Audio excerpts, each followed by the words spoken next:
Good afternoon. I'm Laureen Garrod, head of the MIP markets at MIPCOM.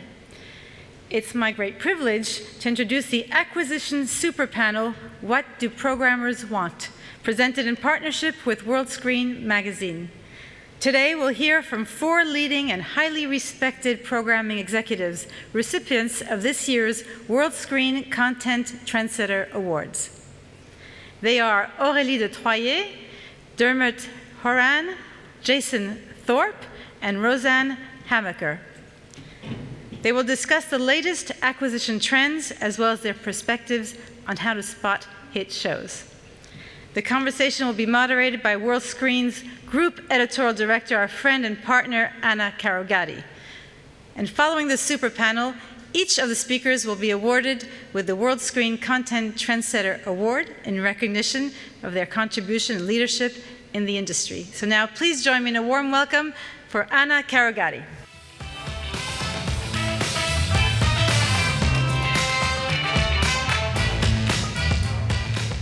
Well, thank you all. Thank you for joining us in what I know will be a lively conversation. So this, if my math is correct, is the 7th year we're doing this, but for the first time, which reflects the changes in the industry. For the past 6 years, we have mostly had only linear channels, and some of those channels obviously had online components or streaming services. This year, we have 2 primarily linear organizations, which also have their digital offshoots, and 2 completely digital streaming services. So I promise we're going to try and make you all participate, but there may be some questions that apply to some and not to others, but let's keep the conversation rolling. So first of all, Dermot, you represent probably the most traditional form of television, the public broadcaster, whose role has obviously had to evolve over the years. Tell me a little bit now, RTE in Ireland, what is the role of a public broadcaster in today's multi-device, multi-channel universe? Okay. Well, RTE is and was established first as a radio service, then as a television service. We now have a player. We also run the National Orchestra, so we are that most kind of established type of public broadcaster. That being said, we are at the forefront of digital technology. I mean, those of you who have been online this week probably realised that there was a hurricane in Ireland, our first actual hurricane since 1961. We got, I think, almost 2 million hits on the RTE website.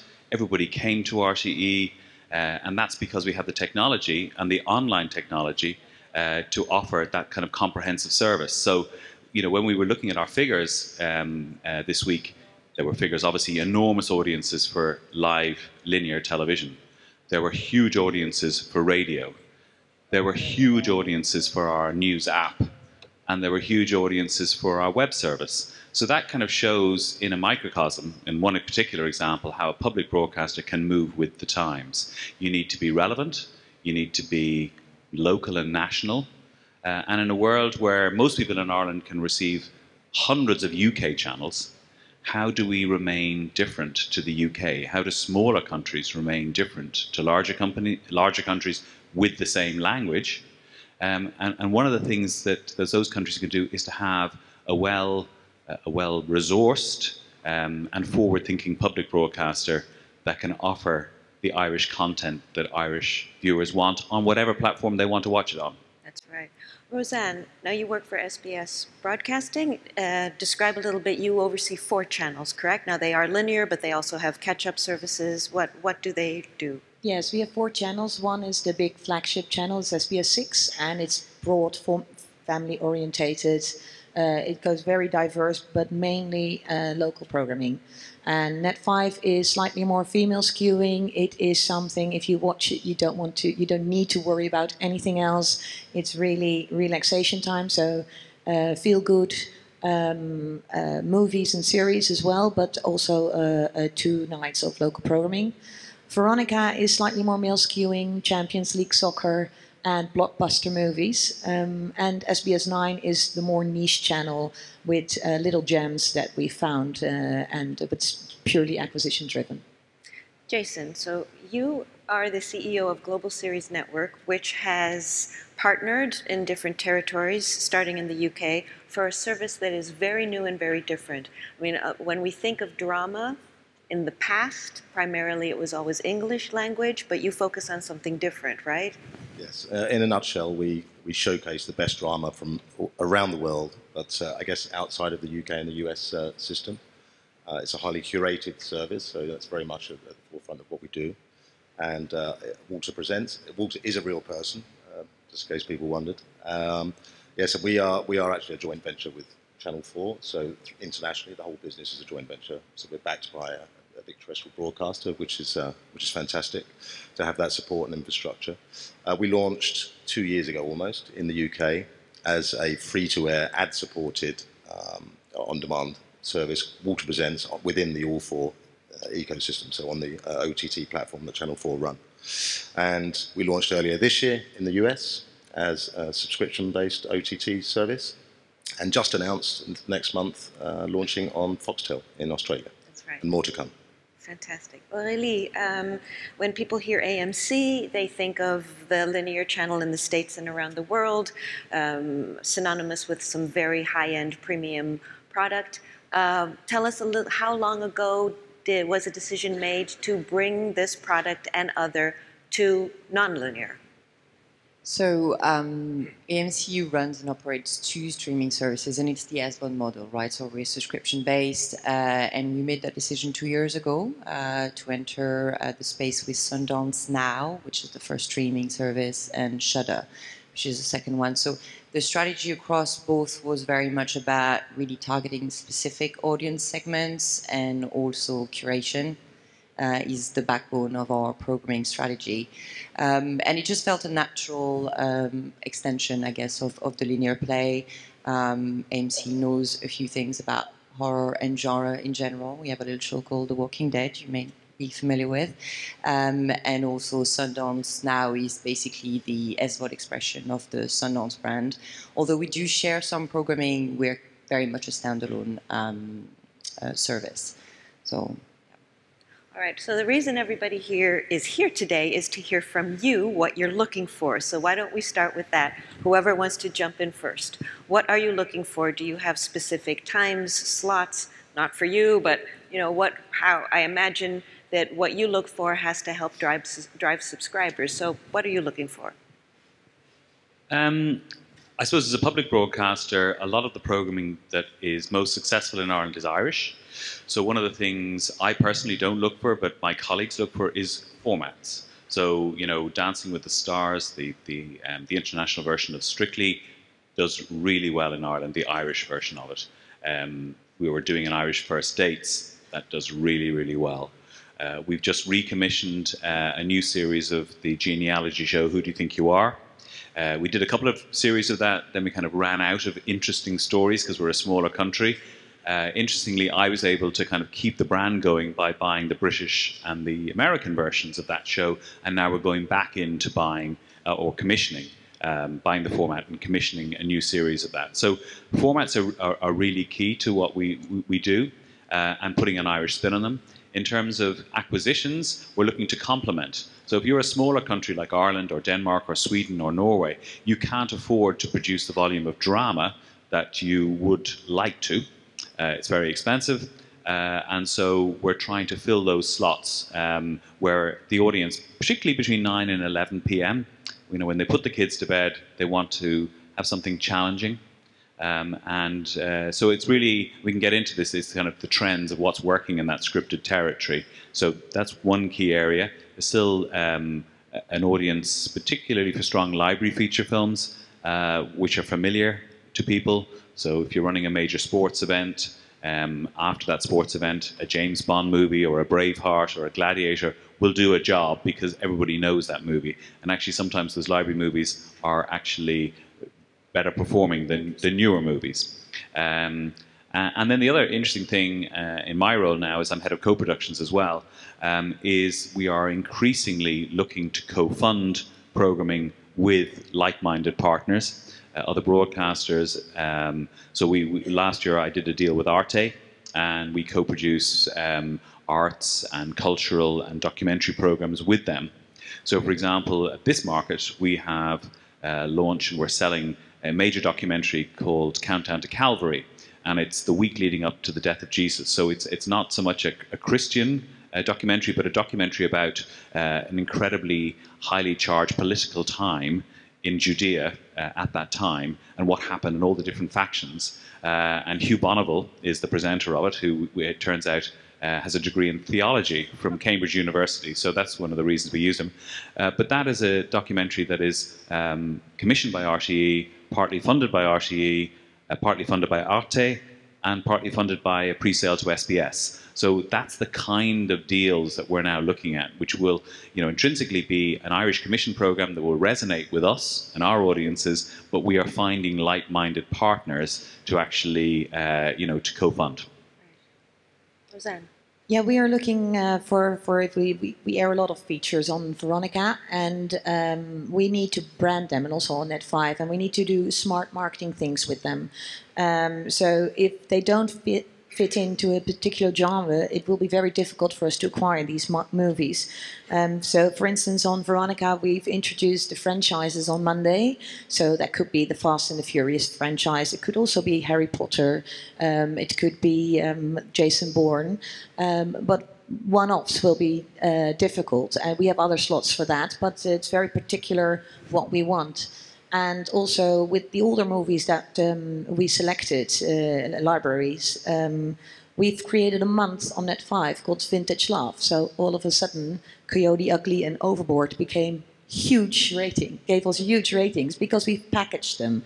So we need to think always, if we buy something, how can we package it? How can we sell it so that it's fresh and new, and just not put them randomly in a schedule that people think like, yeah, whatever, this movie we've seen before.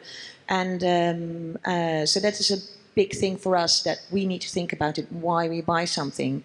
But it makes it challenging and fun. And it also makes you very creative. So, and format-wise, we are looking for formats that give us relevance.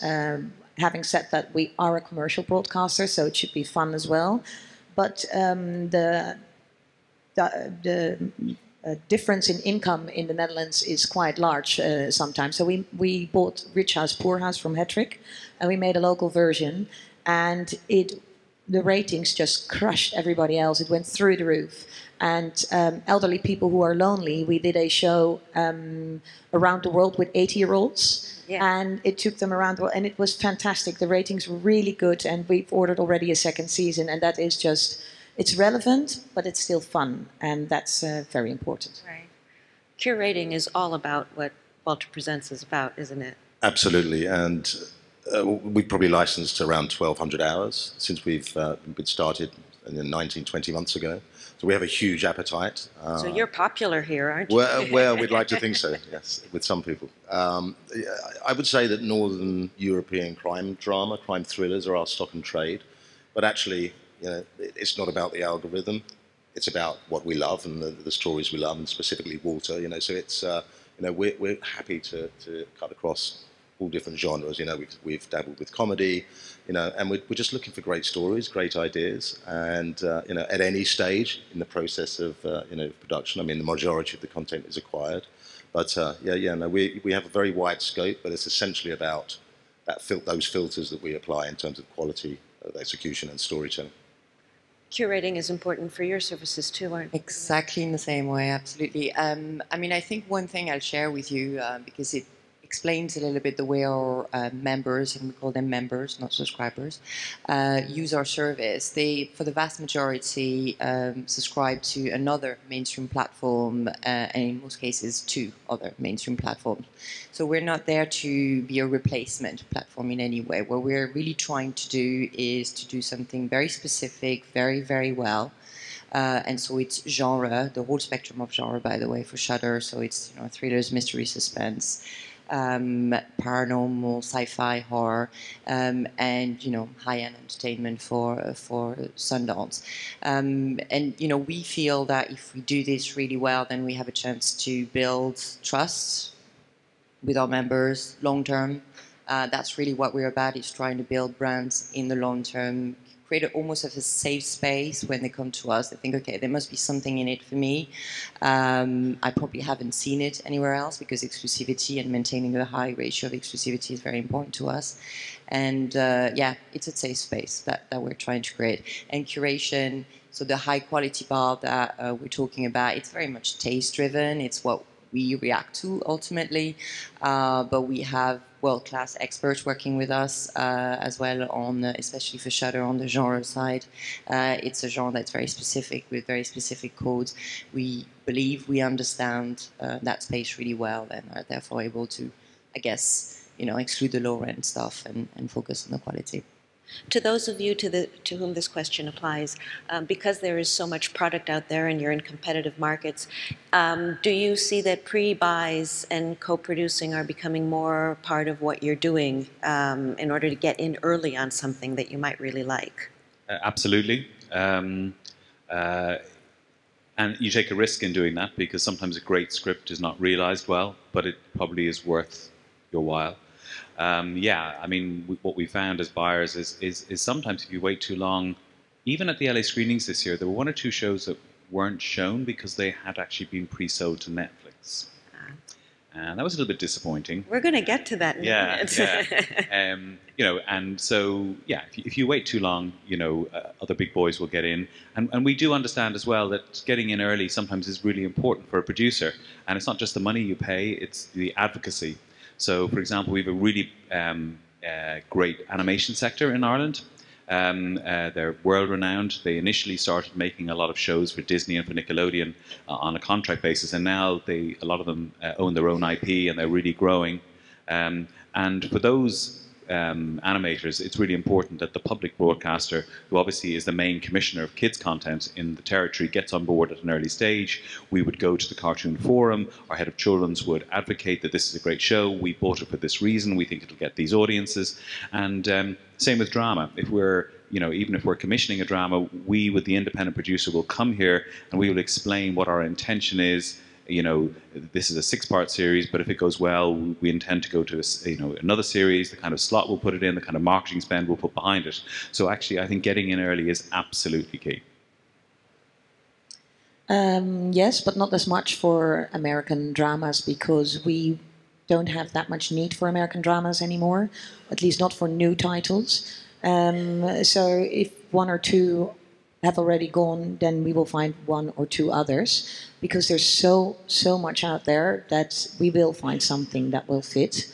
And it's not the reason why channels will grow. American dramas won't do that. It's really sports, live events, news, and the big entertainment shows. So we don't necessarily want to get in that early. Right. That could be an exception. Go ahead.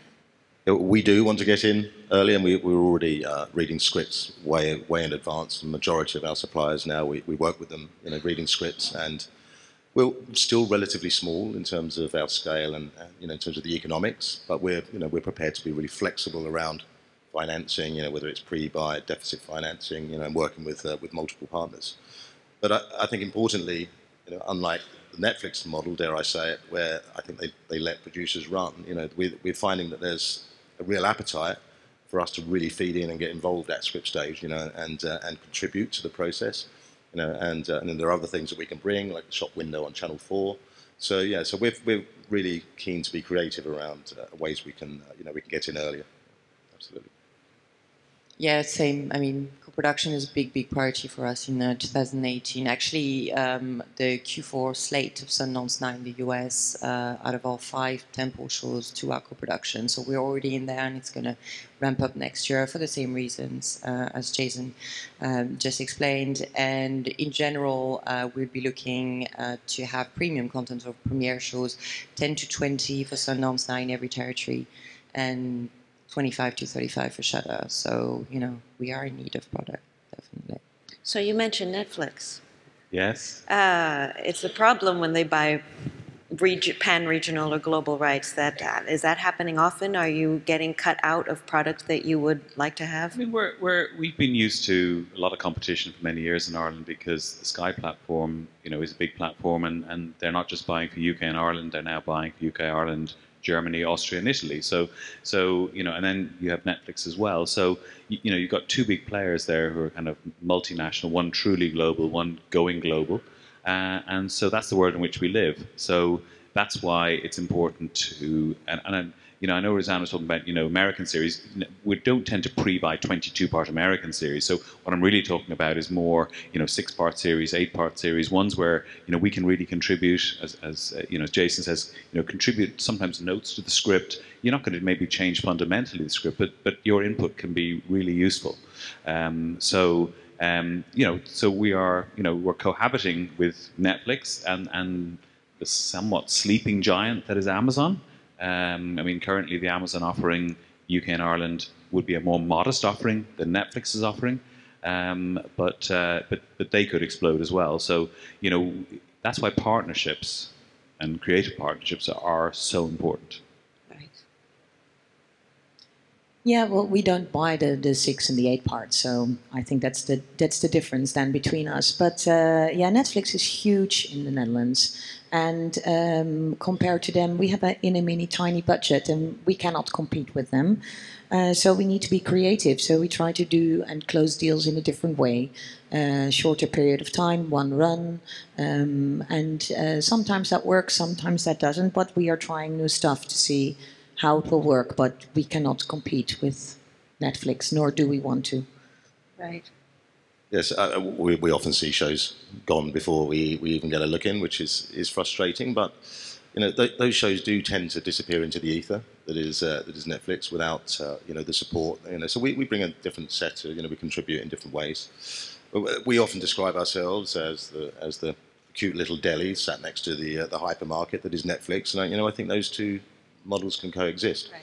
And I'm sure Netflix will have their eyes on a bigger prize. Right.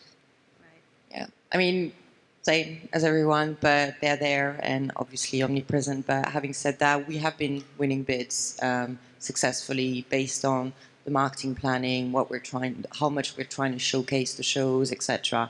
And we have a few examples. So, they don't buy everything, and I think we've got a lot to say as well for how much we put the spotlight on the shows that we buy. Now, you mentioned longer runs, the 22 episodes, and the shorter run, of which there are more. Do you need both? Do you prefer one or the other? The fact that for those of you who need American products, if they are going now towards the shorter run series, is that a problem? Do you like to have long returning series in your schedule? Well, the 13 episode or the 15 episode series, they are fine as well. That's totally fine. The 6-parters, mainly British, they are problematic for us because the moment you start a new series and 6 weeks later you start another series, we have to start marketing that. And so for marketing reasons, it's for us really difficult to do those shorter series. Right. I suppose by contrast, we're lucky with RTE1, our premier channel, because it gets a 28% share. It's the biggest share. So actually, a 6-parter or a 4-parter is easier to launch because you've got some really big guns in terms of domestic programming where you can run your promos. And actually, a 4-parter and a 6-parter, actually these days is very powerful. There was a time when an RTE, it was always American programming in terms of our acquisition series that were the highest performing. Last year it was Dr. Foster, followed by Happy Valley, followed by The People versus O.J. Simpson, American, but a shorter run series. And I think those shorter run series as well, what you also have is you have the marketability, if that's a word, of the big stars they can attract in a shorter run series. So The People versus O.J. Simpson, you can get Cuba Gooding Jr., you can get John Travolta, you can get David Schwimmer. You wouldn't get them for a 22-part network series, because you have to kind of sign away your life. You make a lot of money, but you sign away your life for several years to do that. The 22-parter is more of a challenge, genuinely. And we're finding a combination of 4, 6, 8, 10, 12, probably max 13, is suiting us best.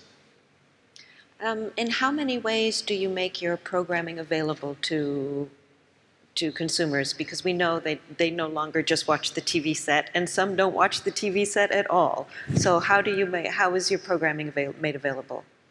Well, of course, linear television. We have a catch-up service, and when available, we offer the episodes in preview as well.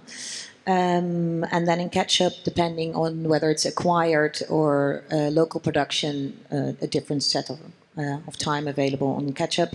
It's streaming via the apps of the cable operators, but Champions League soccer, for instance, you can stream live. So we are trying to get as many catch-up rights for all sorts of content as a service to the consumer, to the viewer. We distribute as widely as possible, certainly in the UK and in the US as well.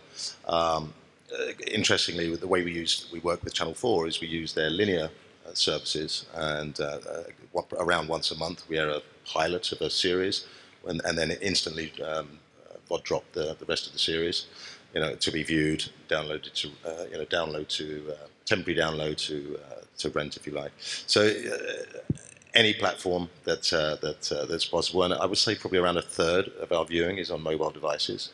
So interestingly, given that our profile, the age profile is older, we're getting a lot of viewing on especially tablets. I would say for RTE, the RTE player has been established for many years. It's, I suppose, the RTE equivalent to the BBC iPlayer.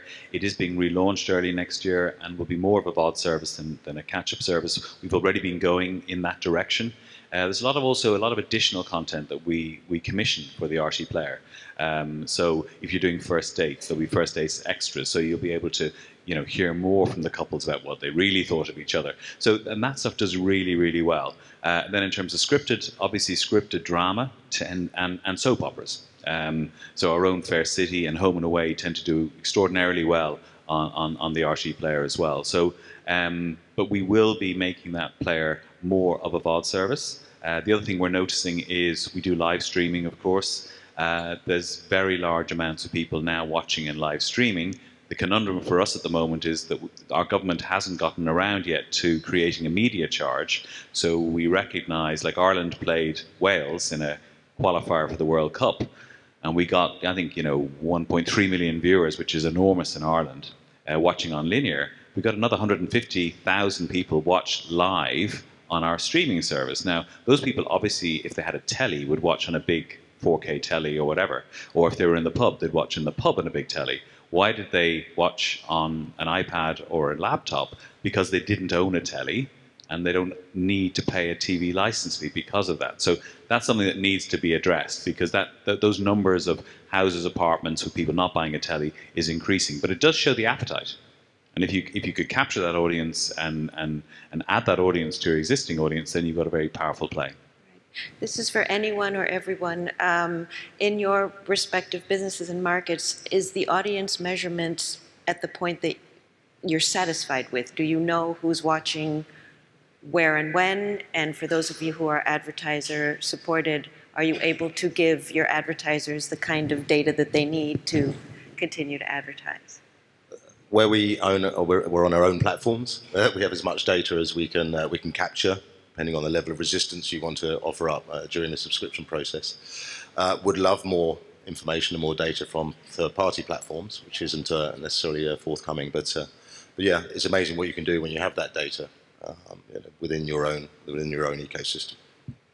I'd say from a commercial perspective, if you look at the linear and even the PVR of the linear, you can actually capture all the audiences you need and that the advertising agencies demand.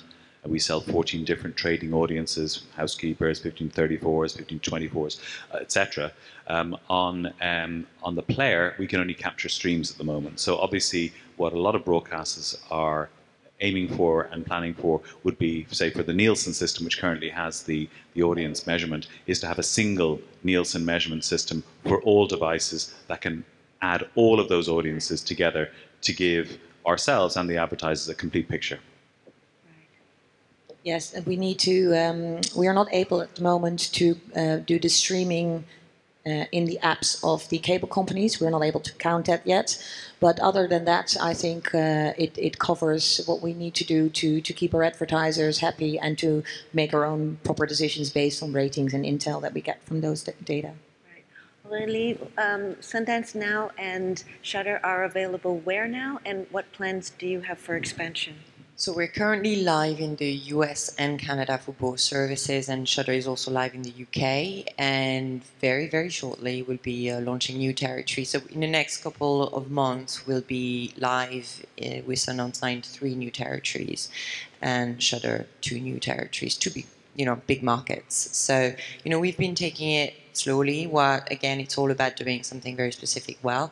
And so we've been really focused on building these brands when we enter a new market, and that's the approach we've been taking. There's going to be more on the roadmap for 18 as well. Right. And Jason, you mentioned they're new. You're yes. Beyond where you are, you plan to go further. So UK, US, SVOD, and soon, next month, for Australia. We are targeting or in advanced conversations in 5 other major markets, which we will launch by, I guess, the end of the first half next year, which I'd love to tell you about, but there are too many people to have to kill. So very rapidly scaling up. What major issues are impacting your markets right now that will affect your business positively or negatively? Decline in viewing time, and it's massive.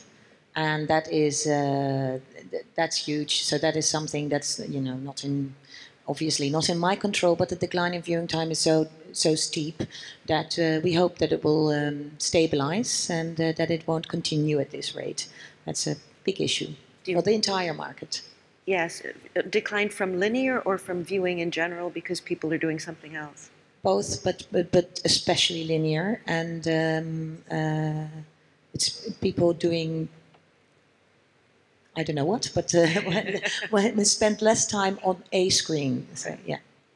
Yeah, I think that's happening worldwide, particularly with linear. That being said, if you have these really big entertainment shows, these really big sports rights, actually bizarrely in Ireland, very big documentary stories, investigative journalism stories, you can get very, very large audiences. But what you're not getting is that audience watching from 6 o'clock till 11 o'clock. Right. They're coming and going and they're making choices. So you may get very high audiences, and some of the audiences are as high as they ever were for certain events.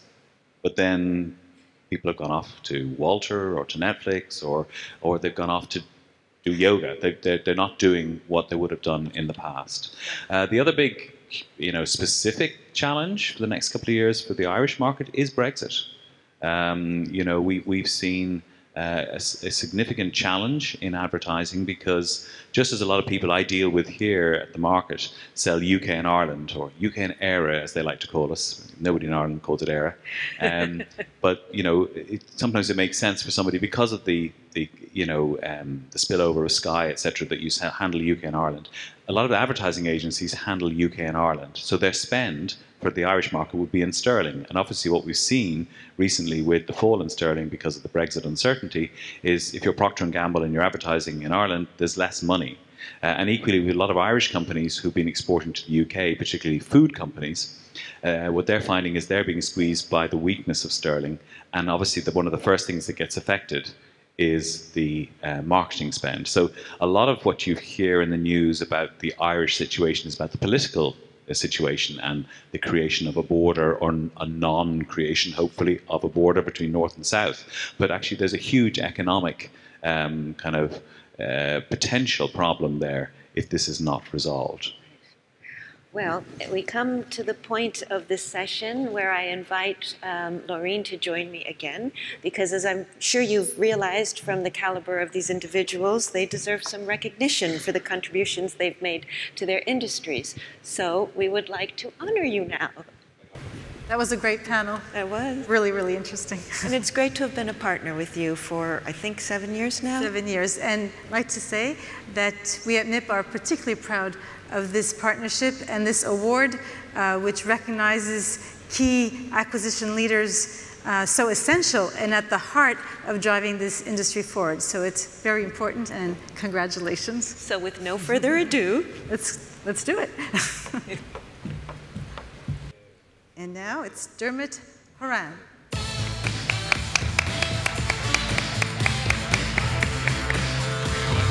Congratulations. Great panel. Take a look at you in the middle. There we go.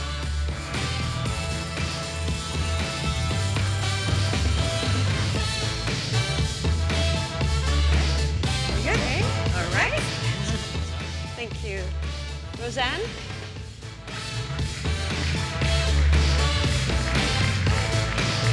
Thank you, of course.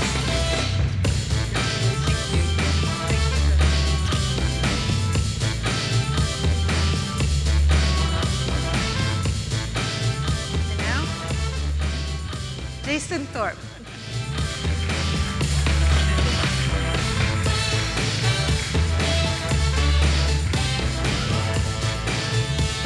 Picture. Picture. That's important.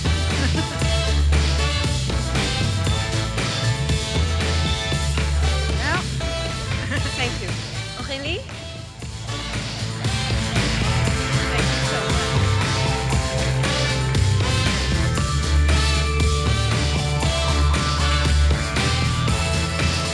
Now, all together. Everybody.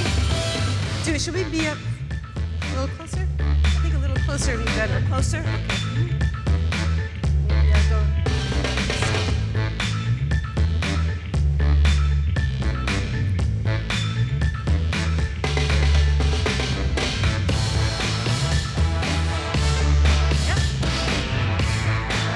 Very good. Thank you. Thank you. Thank you.